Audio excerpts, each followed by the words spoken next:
We are going to debate and discuss a topic that you see like behind my here, fighting electoral violence, tools and strategies. Of course we need to think a lot what is meant by this.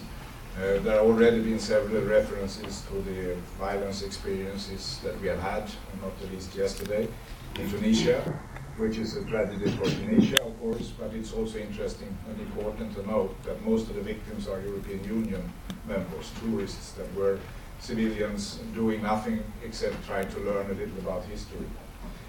So this kind of violence certainly takes place whether there are elections or not, and we are focusing on a particular form of violence here. Of course, there's also been references to the event in Göteborg yesterday evening, which tells us that there is a lot of young people who are very interested, fascinated by weapons and violence, even to the point where it seems like they don't even know how to use the tools that they have.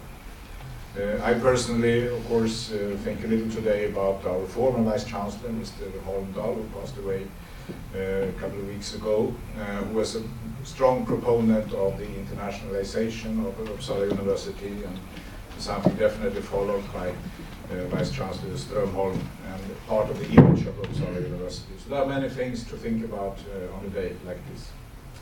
But we are going to be forward-looking. We are going to look at what can be done and what has been done about one particular part of violence, and that's the violence that is associated with elections. And we are very privileged to have as a first speaker Mr. Yves Laterne, who is the General Secretary of International IDEA, one of the few international organizations actually based in Sweden, even on a little island of its own. It doesn't mean anything else except that. It is definitely very relevant in this context, of course.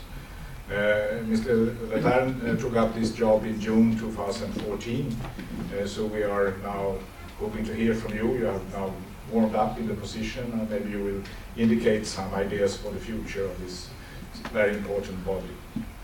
He was previously the Deputy Secretary General of the OECD, but more importantly, perhaps Minister of Foreign Affairs